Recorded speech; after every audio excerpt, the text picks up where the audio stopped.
हरिओम। जय श्री कृष्ण। ओम गणेश। वृक्षाधिष्ठात्री देवी श्री तुलसी देव्यै नमो नमः। तुलसीमहम रूपां च रत्नरूपां च मंजरीम। अर्थात तुलसी जी का जो महात्म्य है, गंडकी नदी की उत्पत्ति कैसे हुई थी, श्री विष्णु भगवान को तुलसी जी द्वारा जो शाप मिला था और उसी स्वरूप में फिर शाप के कारण वह शालिग्राम शिला के रूप में कैसे बन गए थे या प्रकट हुए थे, यह जो सारी कथा है परम पवित्र पुण्यमयी। और उससे ज़्यादा अधिक समझने की बात यह है कि शालिग्राम शिला है क्या, तुलसी जी ने कौन सा शाप दिया, क्यों तुलसी जी को भगवान विष्णु को शाप देना पड़ा। आज इस कथा के माध्यम से आपको सुनाऊंगा। साथ ही में इसी से जुड़ी हुई अन्य एक बात है जो मैं आपको इसी के दूसरे भाग में भी सुनाऊंगा। शुरू करते हैं आज का यह मुख्य विषय, तुलसी जी का महात्म्य, गंडकी नदी की उत्पत्ति कैसे हुई थी पौराणिक कथा के अनुसार, भगवान विष्णु को क्यों तुलसी जी ने शाप दिया था, कैसे शालिग्राम शिला के स्वरूप में भगवान विष्णु बन गए थे। तो वही सुनिए आज के इस विषय में, आज की इस कथा में। भगवान विष्णु ने जब दानवराज शंखचूड़ का स्वरूप धारण किया, उसी स्वरूप को धारण करके शंखचूड़ की जो पत्नी थी, शंखचूड़ राक्षस की दैत्य की जो पत्नी थी, उनके वहां बह गए। उसी का स्वरूप धारण करके अर्थात दानवराज शंखचूड़ का स्वरूप धारण करके भगवान विष्णु उसी की पत्नी के वहां गए। उसकी पत्नी ने उनका स्वागत किया, उनकी पूजा की, उसके साथ संयोग किया, अभिलाषा की, रमण किया, रति क्रीड़ा की, सब किया। उनके साथ बैठकर उन्होंने कई सारे बातें की और यह सारी क्रियाएं करने के बाद जब सती को, शंखचूड़ की पत्नी को, जब यह मन में प्रश्न उठा, उनके मन में संदेह उठा कि अवश्य ये मेरे पति नहीं है, तो सतीत्व भंग करने के कारण वह क्रोधित हो चुकी और क्रोध से वह बोली कि हे मायावी, तुम कौन हो, अभी के अभी मुझे बताओ, तूने मेरा सतीत्व भंग किया है, मैं अभी के अभी तुम्हें शाप दूंगी, बताओ तुम कौन हो, कहाँ से आए हो और क्यों आए हो। उसी समय भगवान विष्णु भी भगवान होने के कारण भी शाप के डर से वह थोड़े चिंतित हो गए और उसी समय तुरंत ही उन्होंने दिव्य मनोहर अपना जो रूप था वह धारण कर लिया और फिर उस स्वरूप को देखकर तुलसी यानी वो सती जो थी, शंखचूड़ की पत्नी, वो उन्हें तुरंत ही पहचान गई। वो भगवान होने के बावजूद भी सती बहुत क्रोधित थी क्योंकि उसका सतीत्व नष्ट किया था, भंग किया गया था भगवान विष्णु के द्वारा मायावी स्वरूप के कारण। शंखचूड़ का रूप धारण करने के बाद सतीत्व नष्ट किया गया था। इसलिए सती ने कहा कि भले ही तुम देव हो, भले ही तुम भगवान हो, किंतु तुमने मेरा तपोबल भंग किया है, मेरा सतीत्व का नष्ट किया है, मेरे सतीत्व को भंग किया है।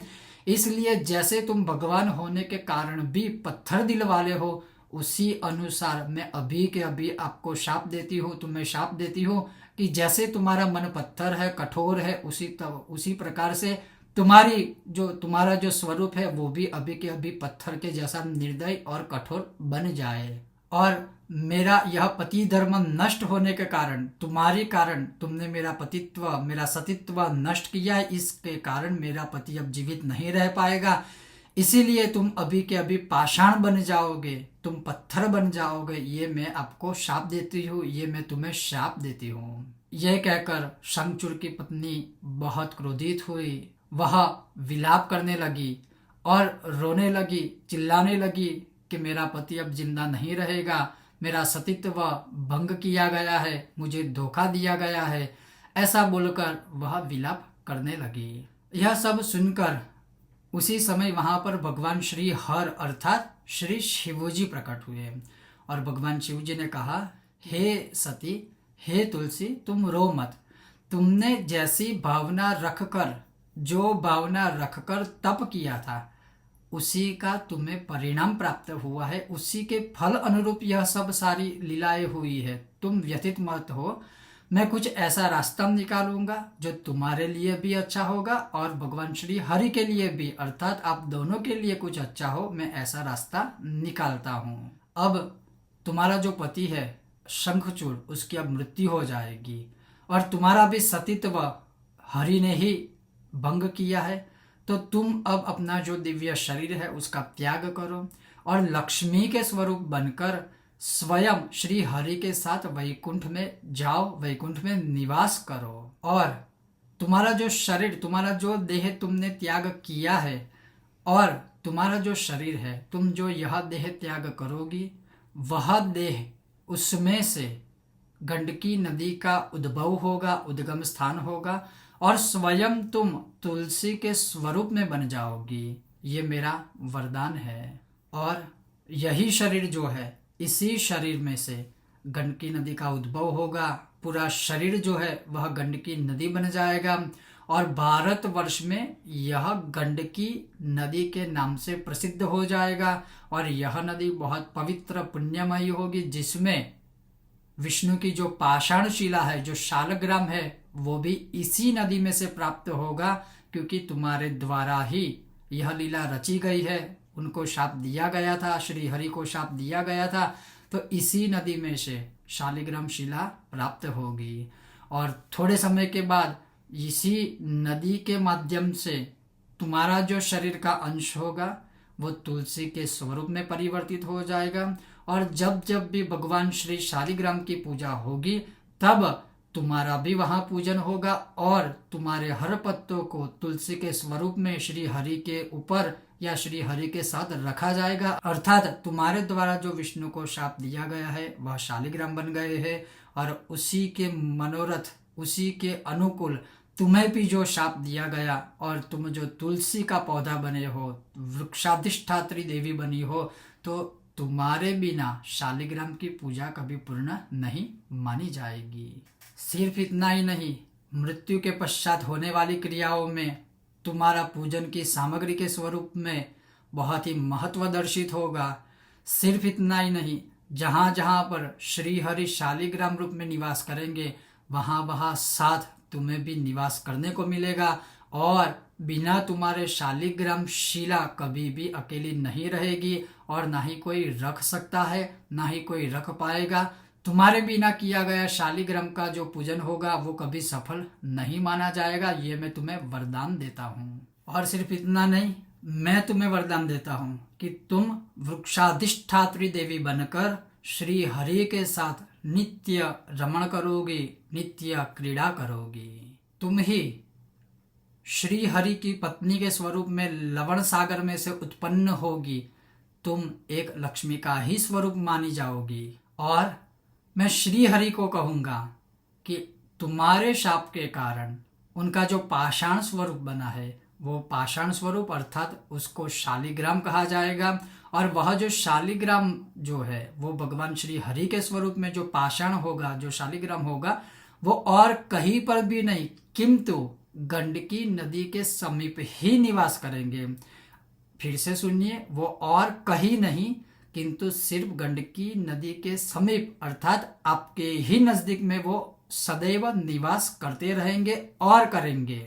दूसरा, शिवजी कहते हैं उसी शिला को, उसी पाषाणों को काट काट कर उसके अंदर जो कीड़े जाएंगे, वो कीड़े उसी शिलाओं को चक्र बनाएंगे। उसको काट काट कर, उसको खा खा कर वो चक्र स्वरूप में उस शालिग्राम शिलाओं को बनाएंगे। और ये शिव जी ने तुलसी जी को कहा है। ये शास्त्रोक्त कथन है।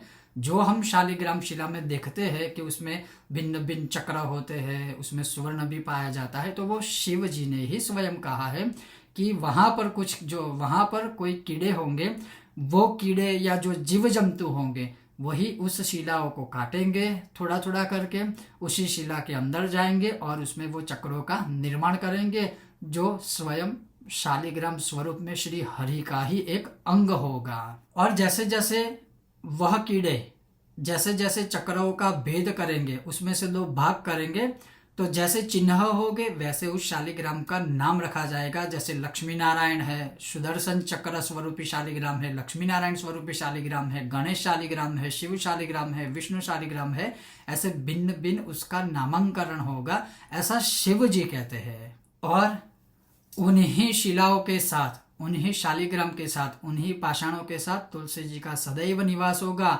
और सदैव यह बात ध्यान से याद रखिए, शिव जी आगे कहते हैं कि उन्हीं शालिग्राम के ऊपर सदैव तुलसी जी का निवास होगा, या साथ में, या तो ऊपर तुलसी अर्पण करनी चाहिए शालिग्राम के ऊपर, या तो उनके बाजू में या उनके साथ में अवश्य तुलसी जी का पत्ता अर्पण करना ही चाहिए। और साथ में ये भी कहते हैं कि शालिग्राम के ऊपर चढ़ाया हुआ जो तुलसी का पत्ता है वो सूर्यास्त से पहले अगर कोई उसके ऊपर से हटाएगा तो शिवजी आगे लिखते हैं, तो शिवजी आगे कहते हैं कि अगर किसी ने शालिग्राम के ऊपर चढ़ाया हुआ पत्ता बिना कोई कारण, मैं फिर से कहता हूं, बिना कोई कारण अगर हटाया तो वह शाप का भागी होगा। जन्मों जन्मांतर तक वह स्त्री से वियोग रहेगा, उसका वियोग होगा। जैसे शालिग्राम को तुलसी जी से अलग कर दिया है वैसे वह स्वयं भी स्त्री से स्वयं अलग रहेगा, ऐसा शिव जी कहते हैं। साथ में ये भी कहा है कि शिव जी ये भी कहते हैं कि शालिग्राम, तुलसी जी और शंख ये तीन अवश्य सदैव साथ में रखे, साथ में यानी एक दूसरे के नजदीक रखिए। तुलसी जी को आप ऊपर भी रख सकते हैं या बाजू में भी रख सकते हैं।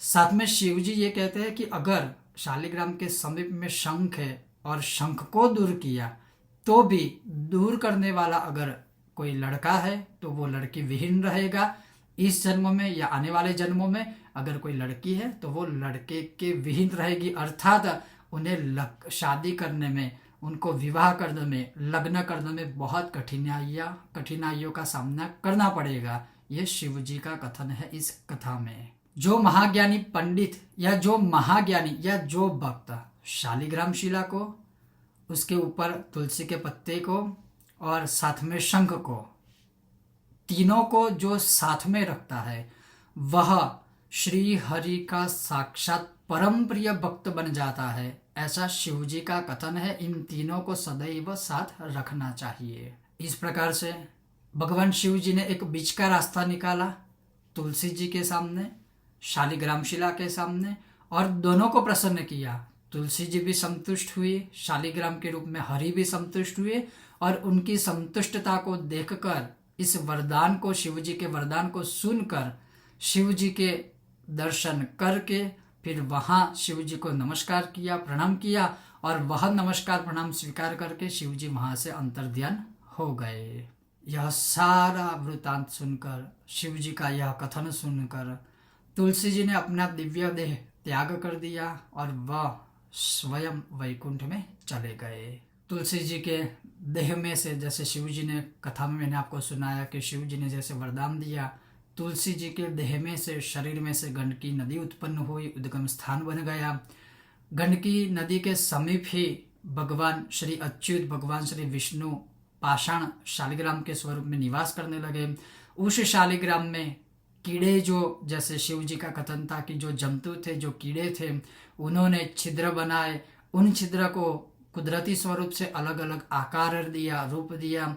उन्हीं आकार रूप वाले अलग अलग शालिग्राम को लक्ष्मी नारायण, गणेश, शंख शालिग्राम, सुदर्शन चक्र वाले शालिग्राम, ऐसे भिन्न भिन्न नामकरण किए गए, और उसी का इस पृथ्वी पर विस्तार हुआ, जिसे हम अपने घर में रखने लगे और पुण्य की प्राप्ति हम करने लगे। और अंत में ये भी कहा है शिव जी ने कि कीड़ों के द्वारा जो शालिग्राम शिला में छिद्र किए जाएंगे, वह जो शालिग्राम या वह जो पाषाण या वह जो शिला होगी, अगर वो गंडकी नदी में जाएगी तो वो मनुष्य के कल्याण हेतु होगा, वह परम पुण्यदायी होगा। और जो पाषाण है, जो शिला है, जो शालिग्राम स्वरूप गंडकी नदी में नहीं जाएगा और उसके आसपास रहेगा, उसे पिंगला कहा जाता है, जो संताप देने वाला होता है। तो ये थी एक कथा। मैंने कोशिश की है कि आपको संक्षिप्त में सुनाऊं, और बहुत सारे प्रमाणों को, बहुत सारे पुराणों में से यह कथाओं को मैंने मिश्रित करके फिर आपको यह कथा संक्षिप्त में सुनाने की कोशिश की है। हाँ, मैं ये भी आपको कह दूं कि ये तो मैंने कथा का एक भाग सुनाया है। इसी कथा के साथ शंख की भी कथा इसमें जॉइंट है, सहयोग इसका है। शंख की कथा के साथ उसके पूर्व जन्म की कथा भी इसमें संयोग मिलित है, इसमें सम्मिलित है। वैसे ही तुलसी जी की भी पूर्व जन्म की कथा इसी में सम्मिलित है। किंतु मेरा आज का जो आपको कहने का तात्पर्य था कि गंडकी नदी की उत्पत्ति कैसे हुई थी, कैसे शालिग्राम शिला की उत्पत्ति हुई थी, कैसे तुलसी जी ने शालिग्राम को शाप दिया था, कैसे शिव जी ने इस शाप का या उन दोनों के दुख का समाधान किया था, वो मेरा आज का इस कथा के माध्यम से आपको सुनाने का उद्देश्य था। आपको यह कथा कैसी लगी अवश्य हमें बताइए। अगर आपको यह कथा अच्छी लगी है तो बिना भूले हमारे इस वीडियो को ज़्यादा से ज़्यादा सबके साथ साझा करें, वीडियो को लाइक करें और हमारे चैनल को सब्सक्राइब करें। आप सबका बहुत बहुत धन्यवाद। जय श्री कृष्ण। ओम गणेश।